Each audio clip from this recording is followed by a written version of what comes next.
বাংলার গ্রামের মাটিতে বোনা এমন এক ভালোবাসার গল্প যা সময়কে হার মানিয়ে আজও আমাদের চোখে জল এনে দেয়।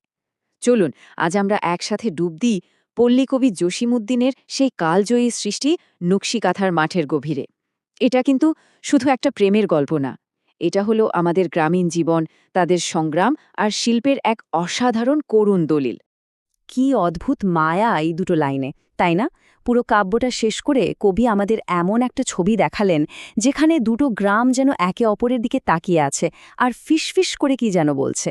এই যে নীরবতা, এর পেছনেই তো লুকিয়ে আছে এক বুক ফাটা দীর্ঘশ্বাসের গল্প।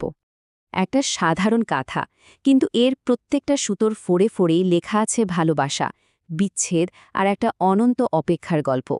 এই নকশা করা কাঁথাটাই হলো আমাদের আজকের আলোচনার কেন্দ্র।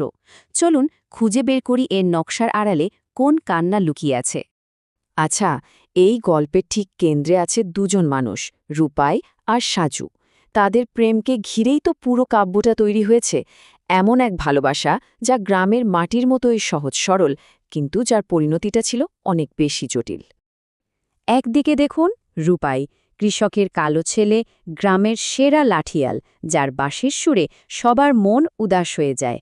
আর অন্যদিকে আছে সাজু, গ্রামের লক্ষ্মী মেয়ে, যাকে ছাড়া কোনো উৎসবে জামে না।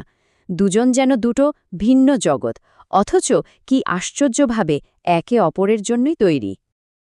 বাহ, কি অসাধারণ উপমা! ভাবুন তো, কবি এখানে রূপায়ের শ্যামল চেহারার বর্ণনা দিচ্ছেন প্রকৃতির সাথে মিলিয়ে। বলছেন তার মুখে যেন কাঁচা ধানের পাতার স্নিগ্ধতা আর নতুন ঘাসের ছায়া। মাটির মানুষের সৌন্দর্য বোঝাতে মাটিরই উপমা, এটাই তো জসীমউদ্দিনের জাদু।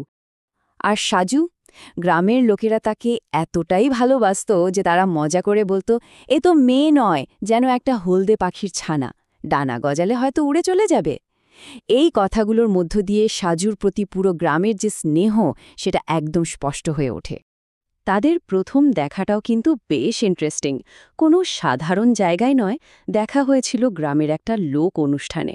যখন বৃষ্টির জন্য গ্রামের মেয়েরা বদনা বিয়ের গান গেয়ে বাড়ি বাড়ি ঘুরছিল, ঠিক তখনই রূপায়ের চোখে পড়েছিল সাজু। তাদের ভালোবাসার শুরুটাই হয়েছিল বাংলার এমন এক সুন্দর ঐতিহ্যের মধ্য দিয়ে। তো প্রথম দেখার পর গল্পটা এগুলো কিভাবে? চলুন এবার তাদের সেই ছোট্ট কিন্তু সুখের সংসার আর তার চারপাশের সামাজিক ছবিটা একটু কাছ থেকে দেখি। সম্পর্কটা এগিয়েছিল একদম গ্রামের নিয়ম মেনেই। প্রথমে উপহার দেওয়া নেওয়া, তারপর যা হয় গ্রামের মানুষের মধ্যে শুরু হলো কানাঘুষা, আর শেষমেশ ঘটকের মাধ্যমে বিয়ে। প্রত্যেকটা ধাপেই যেন আমরা সেই সময়ের গ্রামীণ সমাজের একটা নিখুঁত ছবি দেখতে পাই। তাদের সংসারটা ছিল খুব সাধারণ। মাটির একটা ছোট্ট ঘর, রাতের বেলা রূপায়ের বাঁশির সুর আর দুজনের সহজ সরল ভালোবাসা। আহা, কি যে সুখের ছিল সেই দিনগুলো! এই ছোট্ট সুখের ছবিটা মনে রাখা খুব দরকার, কারণ খুব তাড়াতাড়ি এক অন্ধকার ছায়া নেমে আসতে চলেছে। আর এখানেই গল্পটা একটা ভয়ঙ্কর মোড় নেয়। সব ট্র্যাজেডির মতোই তাদের জীবনেও আনন্দটা বেশি দিন টিকল না।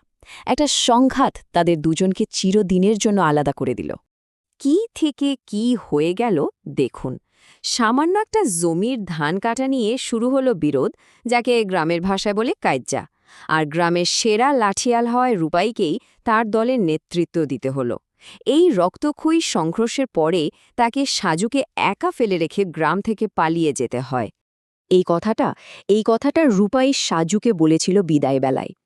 এর মধ্যে যে কতখানি ভালোবাসা, বিশ্বাস আর চরম অসহায়ত্ব লুকিয়ে আছে তা বলে বোঝানো যাবে না।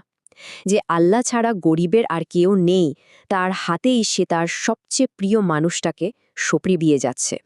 রূপাই তো চলে গেল, কিন্তু সাজুর কি হলো? তার সেই অন্তহীন অপেক্ষা আর বুক ফাটা কষ্ট কিভাবে একটা অমর শিল্পে পরিণত হল, চলুন এবার সেই গল্পটা শুনি। দিন যায়, মাস যায়, বছর যায়, রূপাই ফেরে না। এই দীর্ঘ, নীরব আর কষ্টকর অপেক্ষাকে সঙ্গী করে সাজু হাতে তুলে নিল সুই সুতো। এটা শুধু একটা কাঁথা বোনা ছিল না, এটা ছিল তার সব না বলা কথা, সব কান্না আর সব স্মৃতিকে বাঁচিয়ে রাখার একটা চেষ্টা। এই কাঁথাটা আসলে তাদের জীবনের একটা জলজন্ত অ্যালবাম। প্রথম দেখা থেকে শুরু করে বাসরাতের আনন্দ, সংসারে ছোট ছোট সুখের মুহূর্ত, আর শেষে সেই ভয়ঙ্কর বিদায়ের স্মৃতি, সবকিছু সাজু পরম যত্নে বুনে রেখেছিল এই কাঁথার জমিনে। কি মর্মান্তিক একটা অনুরোধ! সাজু হয়তো একসময় বুঝে গিয়েছিল তার অপেক্ষা আর কোনোদিনও শেষ হবে না। তাই তো মৃত্যুর আগে মাকে বলে গিয়েছিল এই কথাটা, যে কাঁথায় তার পুরো জীবন কাহিনী লেখা, সেই কাঁথা দিয়েই যেন তার শেষ আশ্রয়টা ঢাকা থাকে। তাহলে কি এখানেই সব শেষ? রূপাই আর সাজুর ভালোবাসা কি এভাবেই মাটির সাথে মিশে গেল? না, গল্পটার শেষটা আরও অদ্ভুত, আরও করুণ। চলুন এই কিংবদন্তির শেষ অধ্যায়ে যাওয়া যাক। বহু বছর কেটে গেছে। হঠাৎ একদিন মাঝরাতে গ্রামের লোকেরা একটা চেনা বাঁশির সুর শুনতে পেল। কিন্তু সেই সুরে আর আগের মতো আনন্দ নেই, আছে শুধু বুক ফাটা কান্না। পরদিন সকালে তারা যা দেখল তাতে সবাই স্তব্ধ হয়ে গেল।